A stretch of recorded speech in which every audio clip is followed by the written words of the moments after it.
Después del terremoto, ¿podría Ecuador sufrir una fuerte réplica económica? Lo analizamos. El país necesita mucha plata para reconstruir y para sacar la economía adelante. La pregunta es: ¿de dónde va a venir la plata? El gobierno ya anunció que recibirá 600 millones de dólares en ayuda externa para la reconstrucción. Eso es positivo. ¿Pero será suficiente? La gente de City Research dice que el efecto del terremoto a corto plazo será negativo para la economía debido a la pérdida humana, por supuesto, y los daños materiales. Pero con la ayuda que recibirá Ecuador más la actividad de reconstrucción, dice que será positivo a mediano y largo plazo. Pero la economía ecuatoriana viene con suelo débil y el terremoto debilita el suelo económico aún más. ¿Por qué? Primero, la fuerte caída de los ingresos petroleros está haciendo un hueco negro en la economía.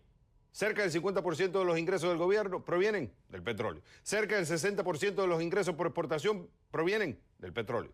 Ante la caída del petróleo, caen los ingresos. Con menos ingresos, ¿de dónde va a venir el dinero para invertir? Como la economía ecuatoriana gira más y más en torno a la inversión pública, la inversión privada es menor, lo que hace que la dependencia del gobierno sea mayor y este no está teniendo los ingresos suficientes para incentivar inversión como cuando estaban viviendo el viagrazo petrolero. Un gobierno que ha estado en enfrentamiento con los inversionistas privados y no ha ganado terreno en la diversificación, hace más complicada la inversión. Y tercer punto de debilidad, la dolarización. Ecuador tiene como moneda el dólar, aunque sí ha parado la inflación, no puede emitir moneda para financiar el gasto público y para complicar el panorama el dólar está revaluado, lo que hace que los productos y servicios ecuatorianos sean más caros que sus competidores, sus vecinos, los productos y servicios colombianos y peruanos. Y antes que sucediera el terremoto, el Fondo Monetario Internacional ya había pronosticado que la economía ecuatoriana tendrá una contracción de 4,5% este año y 4,3% el próximo. Entonces se traduce en más desempleo y un mayor costo de financiamiento. Entonces, con este antecedente, ¿será el terremoto del pasado sábado el principio de una fuerte réplica económica? Vamos con Mauricio Pozo, exministro de Economía y Finanzas del Ecuador, consultor y profesor de la Universidad San Francisco desde Quito. Mauricio Pozo, un gusto tenerte en el programa. Primero, lo que dije, ¿encontraste algo equivocado? No, el diagnóstico que acabas de realizar es bastante preciso. Efectivamente, el país ya venía presentando algunos indicadores de complicación en el lado fiscal, en el lado externo, desequilibrio fiscal, desequilibrio externo. Las estimaciones de recesión económica fueron de gran magnitud, yo diría similares a las que tuvimos años atrás en el año 99. Sin embargo, nos viene este desastre natural con todo el drama humano que ha representado para mi país, pero sí creo que es importante anotar algunos elementos.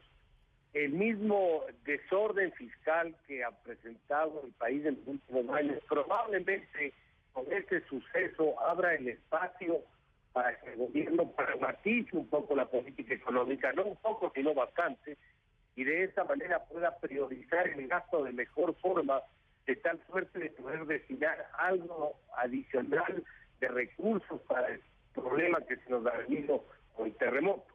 En segundo lugar, creo yo que el financiamiento que se pueda obtener de los multilaterales y de otras fuentes de financiamiento pueden ayudar a empezar a solucionar el problema. Lo que sí creo y que debería estar claro es que este no es un proceso corto. Yo creo que esto va a demandar un esfuerzo para el año 2016, 2017, y si las cosas se hacen bien, podremos empezar a ver una suerte de recuperación leve a partir del 2018. Antes de esa fecha yo lo creo complicado, pero sin duda estamos atravesando, como bien tú mencionas, un momento difícil, pero es el momento donde los ecuatorianos tendremos que unirnos, el gobierno tendrá que hacer lo suyo y el sector privado también aportar de la mejor forma para tratar de salir de la crisis. Es el momento de que haya una sola fuerza para poder empujar en una sola dirección. Ahora, Pozo, ¿justificará entonces traer el paquetazo de impuestos? Le dicen el paquetazo de Ecuador, para la gente que está fuera del Ecuador, es un plan de impuestos que trae el gobierno con el fin de aumentar el recaudo de ingresos, o sea, permitir que entren más ingresos al gobierno ante la caída que ha tenido por el problema de los ingresos del petróleo. Entonces ha traído este paquete de impuestos, lo cual ha creado toda una controversia, un descontento en mucha gente y se le conoce como el paquetazo. Pregunto, ¿estará entonces la voluntad política en estos momentos de aprobar el paquetazo? O sea, ¿justifica ahora un aumento de impuestos? Bueno, yo creo que antes de que se produzca este evento natural era absolutamente impresentable un ajuste de impuestos. Ya vivía el país un proceso recesivo importante, fuerte, severo, lo cual lo que hace es simplemente quitarle oxígeno al sector privado, cuando lo que se debe buscar es darle más oxígeno al sector privado. Pues esa lectura me parece que era absolutamente fuera de lugar. Si ahora le añadimos el problema del terremoto y todo lo que esto ha significado y va a ser hacia adelante, diría yo que seguir insistiendo en una reforma tributaria es tratar con gasolina. Creo que por ahí no va el tema. Pensaría que, y ojalá es más una aspiración de que el gobierno en ese sentido tome conciencia de que no es el momento, ni lo fue antes, pero ahora un ajuste tributario. Y además hay un tema que creo que es importante comentar. Cuando uno hace cualquier reforma tributaria buscando recaudar más, lo que hace es traspasar fondos de un sector a otro, en este caso del sector privado al sector público, pero no añade liquidez. Y en este momento lo que requiere el país es una inyección importante de liquidez, no solamente por el problema que ya venía arrastrando, pero ahora mucho más por el problema que nos acaba de suceder. Así que creería yo que insistir en una reforma tributaria es absolutamente contrario a lo que debería hacerse en este momento. Ahora, por último, Pozo, una de las críticas que se le ha hecho a la administración de Correa es el tono hacia los inversionistas privados. O sea, ha sido un enfoque más keynesiano del gobierno, tomando un rol activo en la inversión pública, lo cual ha hecho que ha aumentado la inversión pública y la inversión privada ha disminuido en el Ecuador.